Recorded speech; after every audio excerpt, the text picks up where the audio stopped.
Հաճախ եմ լսում ու վստահ եմ դուք էլ եք հաճախ լսում ու ձեզանից ոմանք էլ օգտագործում են այդ արտահայտությունը, երբ Հայաստանի ղեկավարների մասին խոսելիս ասում են սաղ էլ մեկ են, 4-ն էլ մեկ են։ Այդ բնորոշումը համարում եմ խիստ անընդունելի եւ վիրավորական, որովհետեւ ոչ միայն սաղ մեկ չեն, այլ բոլորի մեջ կա սար ու ձորի տարբերություն։ Այդ տարբերությունը առաջին հերթին խիստ գաղափարական է։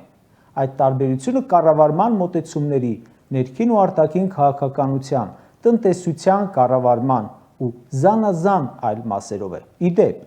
Հայաստանի ղեկավարների գաղափարական տարբերությունները նկատելի են նաև իշխանությանը հրաժեշտ տալու գործընթացներում։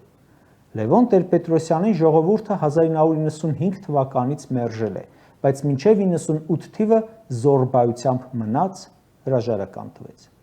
Քոչարյանը 2 ժամկետ ղեկավարելուց հետո սահմանադրությամբ նախատեսված կարգով հեռացավ։ Սերժ Սարգսյանը 2 ժամկետ պաշտոնավարեց, պետք է հեռանար, այլ որոշում կայացվեց, մնաց, սակայն 3-րդ ժամկետի սկզբում մերժվեց։ Իսկ Նիկոլը մերժվում է արդեն առնվազն 4 տարի։ Տարբեր են, կասեի շատ, տրամագծորեն։